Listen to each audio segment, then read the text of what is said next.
Hello everyone and welcome back to my opinion. And South Africa have beaten India today by 5 wickets to 2 balls to spare.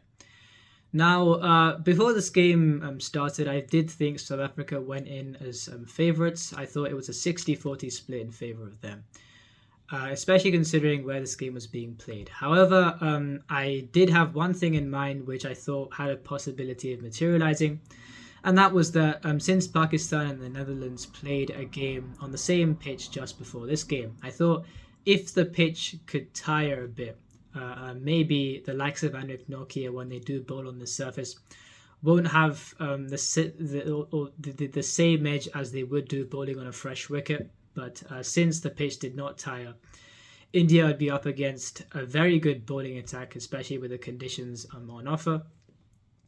I thought it was a brave decision from Rohit Sharma to choose to bat first, and both teams made one change each, with Deepak Hooda playing instead of Akshar Patel, and I think Lungi Ngidi playing instead of Tabrez Shamsi. And the first over was a maiden from Wayne Parnell. He's a bowler that's improved by leaps and bounds, especially in the last year or so. Before he'd kind of be when he's good kind of bowler. And I think especially his death bowling has improved a lot in the last year or so. Today he shone once again with 3 for 15, and he set the tone for South Africa with that first over. However, I still thought with India getting 21 runs in the first 4 overs without losing a wicket, I still thought, yes, it was precarious, but they had done well to do so. The openers got 2 sixes and a 4 between them, and I thought it was kind of a decent job they had done in that first 4 over mark. However, things started to go south from the next over. Rohit Sharma was the first player to be dismissed off the bowling of Lungi Ngidi. Now, I did think it was a bit of an unlucky dismissal. It was kind of the ball was 130 kilometers per hour from Ngidi, kind of bowled a short of a length, but because this is the bounciest track in the world, the ball rose up considerably, probably way more than any other surface in the world for that same type of delivery. And because of the pace of the ball, the delivery as well, I thought Rohit Sharma could not get the connection that he wanted to, and the ball popped up, and the catch was taken by the bowler. But I thought the most disappointing dismissal out of the lot, I thought especially KL Rahul's dismissal, the ball wasn't that close to him for him to play that shot, and it was almost like catching practice ready. He hasn't had the greatest start in this tournament so far, and those 2 wickets fell in the same over. So the good work that both the openers had done had kind of been dissipated a bit, you could say. Virat Kohli was dismissed, I think, 1.5 overs later. He had hit 2 boundaries off the bowling of Lungi Ngidi, but once again the short ball kind of being top-edged and Kagiso Rabada taking the catch at fine leg. Now, on Ngidi's performance today, yes, he got 4 wickets, yes, and the first 3 overs that he bowled, I think giving 17 runs and taking 4 wickets pretty much gave South Africa a huge advantage in this game. However, I think India would be really disappointed with the way that they were dismissed during a spell. I thought, yes, Rohit Sharma was slightly unlucky, but the likes of KL Rahul, especially Hardik Pandya's dismissal, the ball went straight into the. Again, it wasn't a great delivery, but with the way that things were going at that point in time for India, the ball went straight into the fielder's hands again. And also with the way that Virat Kohli dismissed as well. Right? So I think India would be disappointed with the way that they conceded those 4 wickets, especially 3 of them. I thought that, you think Lungi Ngidi took 4 wickets, and then you realise he was probably outbowled by every seamer on the day. I thought, yes, he didn't bowl badly as such, but I still thought, was it 4 wickets level? No, it wasn't. And you would have heard me say this for many quite a few performances in the past. I remember even the Avesh Khan 4 in IPL 2022 against the Sunrisers.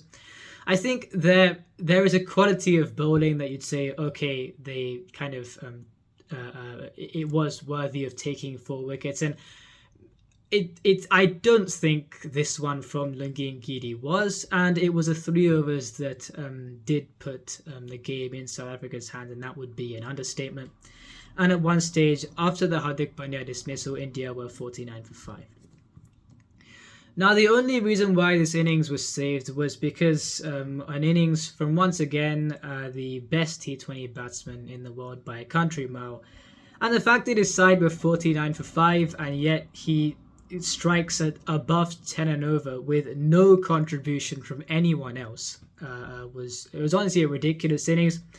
Had he remained until the end and India maybe got to 140 odd or close to 150, in my view, if India went on to win the game from that stage with what transpired in the second innings, they maybe could have. This innings may have even trumped the Virat Kohli 82. Both were brilliant innings, yes, but I thought had this innings kind of completed the fairy tale, you could say, then this was some innings, honestly. The fact that his side of 49 for 5, it was a demonstration of confidence and ability, but with the areas that he accesses to score those runs. And yeah, I thought it was a magnificent innings to say the least. And yeah, this was pretty much the only thing that meant that India had some kind of the thing to play with in conditions that did offer something for the fast bowlers. The bowling figures, pretty much all the bowlers were good. I thought for the spinners, Keshav Maharaj, none for 28 in his 3, but there was virtually nothing for the spinners, and especially for the finger spinner on this ground. And I thought a combined effort from the spinners of none for 33 in 4 was a very good effort, especially supplemented with the way the other bowlers went. Ngidi 4 for 29 in his 4, Wayne Parnell shone with 3 for 15 in his 4, Rabada none for 26 in his 4, and Anrik Nortje was bowling very quickly, 1 for 23 in his 4. And yeah, I thought this was a brilliant bowling performance from South Africa. I still did think, of course, with the conditions, India could give a good fist at it, but certainly South Africa were in the driving seat to take this game. And before I go on to talk about the second innings, I thought, looking at this batting effort, I think it's something where, especially if you look at the top 3, yes, the likes of Rohit Sharma were unlucky, but it's been something that we've seen for a while now, that when this top 3 were assembled, you look at the potential of those 3 players and you think this honestly should have been the best the best white ball top 3 India has ever seen. Honestly, as good as Shikhar Dhawan has been for India, you'd think KL Rahul is the better player. And you thought if all 3 of these players play to their potential, have the kind of run that especially the likes of a Rohit Sharma and a Virat Kohli had a few years back, let's say that 2019 kind of phase, you'd say that this team would be a very difficult team to beat. And a top 4, if you include that with Suryakumar Yadav as well, who's the best batsman in T20 cricket right now by a country mile, that would be such an imperious top 4. Now, it's honestly a bit sad that a top 3 that had so much potential as a collective and still does, it's sad that they have at times done things as individuals, but as a combination, there's been very little. And they are, of course, way better players than that. And honestly, if you're looking at those 3, it's hard to find anyone in world cricket that will match the level of those 3. Unfortunately, though, as I said, as a collective, things haven't really been going for them. I think in the year 2022, the likes of Rohit Sharma and Virat Kohli have had significant downturns, especially the likes of Rohit Sharma. I think the consistency levels have dipped significantly. There have been some moments of some innings of class. For example, the 72 against Sri Lanka in the Asia Cup, the 46 against Australia in the recent series. But as a whole, his consistency has dipped massively. KL Rahul, I think it's a combination of he is fairly injury prone, and when he does play, there are certain innings that he shows his kind of high quality, high class as a player, and then the consistency, unfortunately, hasn't really been quite there. And Virat Kohli, as I've said, in the year 2022 hasn't exactly gone very well for him. So a top 3 that is so capable is not really playing anywhere near to its potential.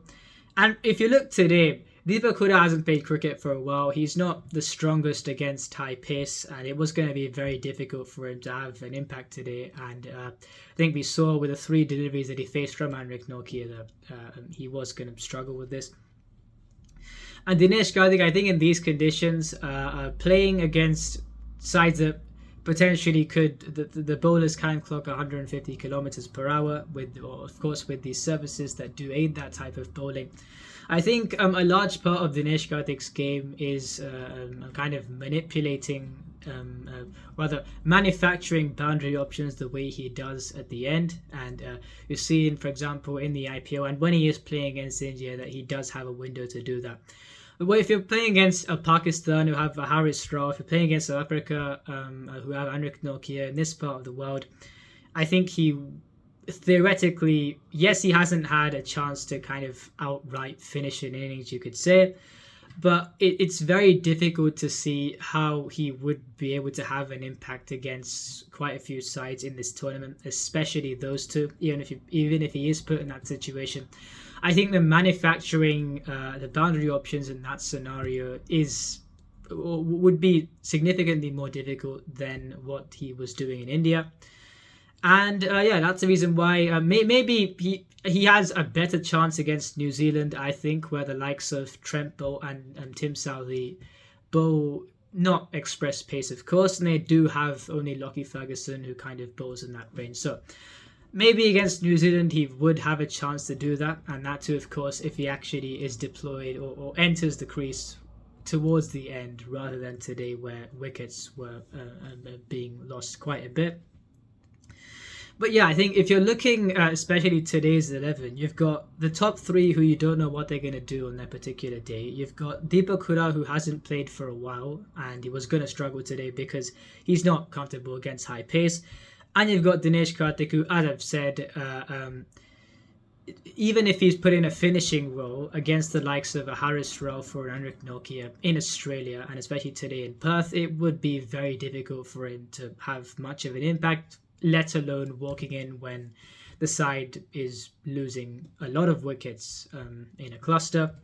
So really, you only have Suryakumar Yadav and Hardik Pandya who you have any kind of faith in today's batting lineup, and it's only really been one player that has managed to dig India out of a hole and give something to play with for the bowlers, who did a very kind of stout job in trying to defend that.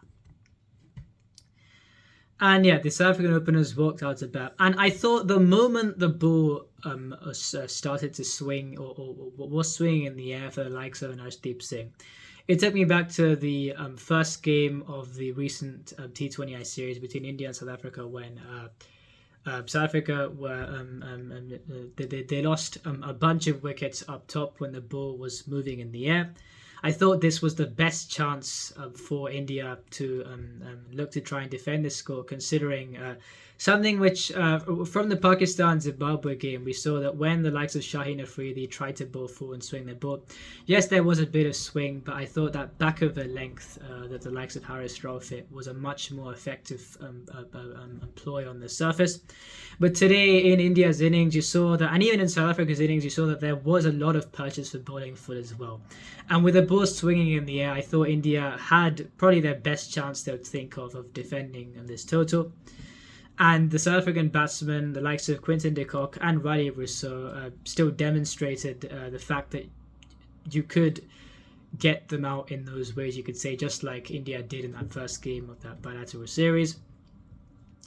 And I think they lost 2 wickets in the first 2 overs of the game, and the third wicket fell on the 4th ball of the 6th over, where Tembavu was dismissed off the bowling of Mohammad Shami.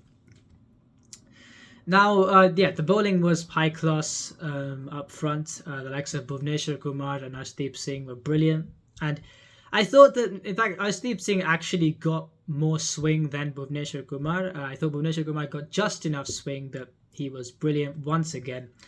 And in the end, India got a very good start, you'd think, in the power play, but it was going to be kind of imperative that they dismissed the likes of Aidan Markham and David Miller early. I think that the game pretty much was in their hands when the score was in the hands of those two for South Africa when the score was 24-3. And the one thing that this South African team, despite the fact that they are a brilliant side, and especially in these conditions they are a brilliant side, I think the one thing that would have been exploitable was the fact that I don't think they've got the desired batting depth that they would like, and especially considering Bavuma has been completely out of form. You've got a youngster in Tristan Stubbs who hasn't really set the world alight in terms of averages, and you'd think that if you've got, let's say, a case where both openers are scoring runs, then maybe you'd think if the other 5 players in the top 6 were batting at supreme levels, then maybe you could think the likes of a Tristan Stubbs could also function as well. But if you've got an inexperienced Tristan Stubbs as well as a Tema Bavuma who isn't getting runs, and a side that you've got Wayne Parnell today batting at 7, despite the fact that their bowlers can bat a bit, it is a weakness that can be exploited. And if India had got to 150, let's say, with how the game went, and if a certain catch was taken, then you think South Africa may have found themselves in a bit of a pickle considering this weakness. But if Aiden Markram and David Miller weren't going to be dismissed early, then the game was in South Africa's hands. I thought the bowlers didn't do much wrong, although I think Hardik Pandya's third over was the one that did inject momentum into the South African innings. They were 40 for 3 in 10 overs, and the over after that pretty much set them on their way. Mohammad Shami bowled out of his skin, 1 for 13 in his 4 overs. Arshdeep Singh has been bowling like someone who has been in the side for 5+ years with the way that he's been bowling, and he's got very little experience so far in his international career, and he's still giving such great performances. Hardik Pandya, yes, the third over was not a great one, and it probably was the one that injected momentum into the South African innings, but 1 for 29 is 4. Overall, I thought he was quite good, and Bhuvneshwar Kumar once again was excellent today. The one bowler whose figures don't tell the full story by any means was R. Ashwin. I thought he did have an opportunity to dismiss Aiden Markram, and of course when he did fall, he was hit for 6s by David Miller, but I thought with what was on offer for the spinner on this surface, especially the way that he slightly pulled his length back for kind of the delivery that he bowled, which cramps the batsman for room. This was a brilliant performance from him, despite the fact that he did concede 43 runs at the end. I thought bowling, I think bowling the 18th over in this game with a set David Miller was going to be a big ask, and considering all those things, I thought he bowled brilliantly today, and the figures don't really suggest how well he bowled. And I thought, yeah, India did compete quite well with the South African team. I just thought that with the way that they lost wickets up front when they were batting, that was pretty much the difference between the two sides. Had they not done so, had they got even to a 150 score, maybe the outcome could have been different. But South Africa won this game, and I did think they were favourites coming into it, although India did compete, especially with the ball. And yeah, I think if England do beat, I think England have to beat New Zealand to stay alive in the competition in the other group, because if they don't, I think Australia probably won't lose another game considering the opposition that they're playing, if there are no washouts, of course. And considering that, I think India will be playing against New Zealand as things stand in that semi-final. So let's see how things go in the future games in this tournament. And yeah, that was on today's game. If you enjoyed this video, please like and subscribe, please share it with your friends, and remember, this is my opinion. What's yours?